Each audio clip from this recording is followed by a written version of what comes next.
दोस्तों, क्या आपने कभी सोचा है कि जब आधुनिक विज्ञान के पास कोई उत्तर नहीं था, तब हमारे वेद, उपनिषद और ग्रंथ पहले ही उन रहस्यों को जान चुके थे? क्या यह मात्र एक संयोग था या इसमें कोई गहरा विज्ञान छुपा हुआ था? आज हम इसी रहस्यमय यात्रा पर चलेंगे, जहां हिंदू धर्म और आधुनिक विज्ञान का संगम होता है।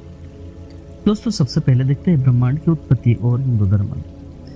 क्या आपने कभी सोचा है कि हिंदू धर्म के वेदों और आधुनिक विज्ञान के बीच ब्रह्मांड की उत्पत्ति को लेकर क्या समानता है? Big bang theory.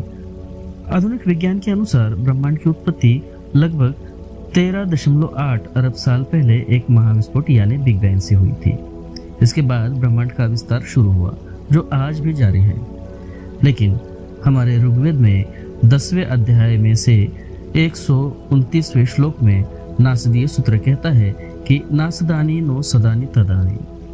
इसका मतलब यह है, ना अस्तित्व था, ना अनास्तित्व, ना मृत्यु थी, ना अमरता, केवल एक ऊर्जा ही थी। यह श्लोक उस समय की बात करता है जब ब्रह्मांड का कोई स्वरूप नहीं था।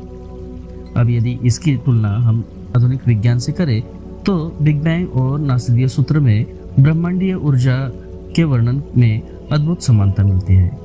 यह सूक्त यह बताता है कि हमारे पूर्वजों ने ब्रह्मांड की उत्पत्ति के बारे में कितनी गहरी समझ विकसित कर ली थी।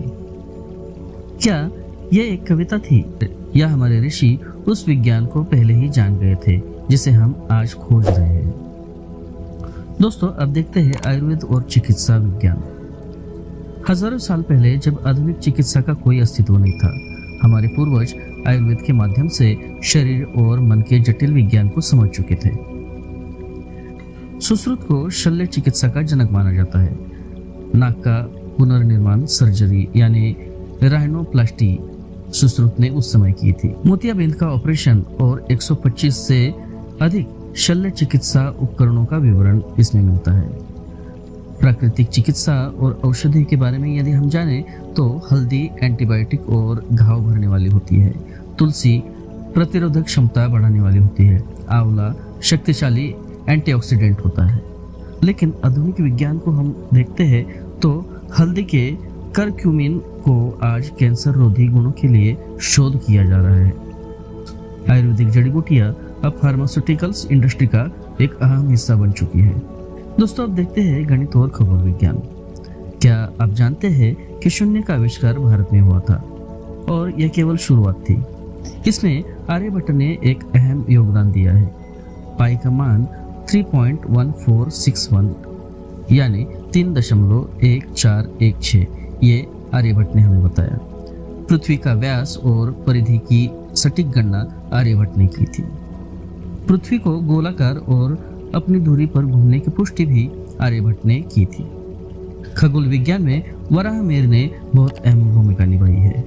वराहमिहिर का तारा और ग्रहों का अध्ययन, सूर्य, चंद्रमा और ग्रहणों की भविष्यवाणी, यह सब खगोल विज्ञान में वराहमिहिर ने किया है। जब पश्चिमी दुनिया मान रही थी कि पृथ्वी सपाट है, भारतीय खगोल शास्त्री ब्रह्मांड के रहस्य को उजागर कर रहे थे। दोस्तों, योग और मानसिक स्वास्थ्य के बारे में अब देखते हैं। योग केवल शारीरिक व्यायाम नहीं है, यह मन, शरीर और आत्मा को संतुलित करने का विज्ञान है। पतंजलि योग सूत्रार का ज्ञान यानी योग है।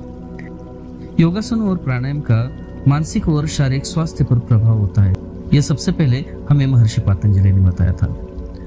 अब इस पर आधुनिक शोध हुए हैं, जिसमें योग तनाव और अवसाद को कम करता है, हृदय स्वास्थ्य और मस्तिष्क की ऊर्जा में सुधार करता है। ये सारे आधुनिक शोध हैं। ध्वनि विज्ञान और मंत्र के बारे में जानेंगे। क्या आप जानते हैं कि मंत्र केवल धार्मिक अनुष्ठान नहीं है, इनके पीछे ध्वनि का विज्ञान छिपा हुआ है। दोस्तों, आपको बता दें कि ओम का उच्चारण मस्तिष्क को शांत करता है।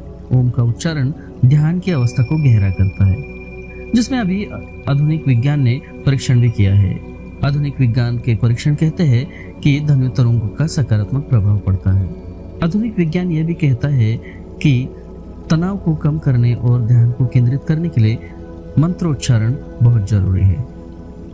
दोस्तों, अब जानेंगे पूर्व जन्म और आत्मा का विज्ञान।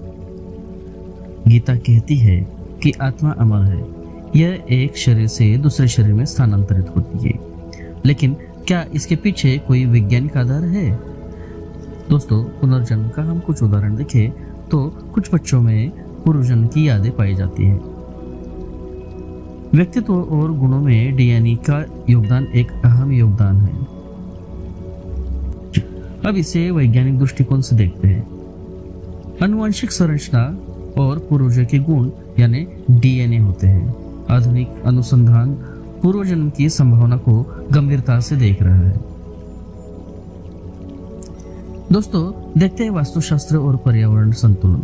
हिंदू धर्म में वास्तुशास्त्र केवल अंधविश्वास नहीं है, ये एक विज्ञान पर आधारित शास्त्र है जिसमें दिशाओं का महत्व होता है।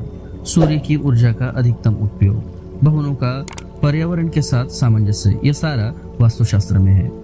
आधुनिक विज्ञान में इसे ग्रीन आर्किटेक्चर और ऊर्जा दक्षता में प्राचीन वास्तु सिद्धांतों का उपयोग कहा जाता है। दोस्तों, हमारे धर्म और विज्ञान के बीच यह संगम हमें यह समझाने का अवसर देता है कि हमारा अतीत कितना समृद्ध था। हम अपने प्राचीन ज्ञान को आधुनिक विज्ञान के साथ जोड़कर मानवता के लिए एक नया मार्ग प्रशस्त करना चाहते हैं। यही सच्चा हिंदू धर्म और विज्ञान का संगम है। हमारे प्राचीन ग्रंथ केवल धार्मिक पुस्तकें नहीं है, वे विज्ञान, दर्शन और जीवन के अनमोल पाठ है। आज का विज्ञान उस ज्ञान का अंश मात्र है जो हमारे ऋषि मुनि ने हमें दिया था। हमारे अतीत को जाने, इसे अपनाएं और इसे आधुनिक विज्ञान के साथ जोड़कर एक उज्जवल भविष्य का निर्माण करें। यही सच्चा धर्म और विज्ञान का संगम है। तो दोस्तों, आज की वीडियो में बस इतना ही। ऐसी रोचक जानकारी के लिए इस चैनल को सब्सक्राइब करें, इस वीडियो को लाइक और शेयर करें। धन्यवाद।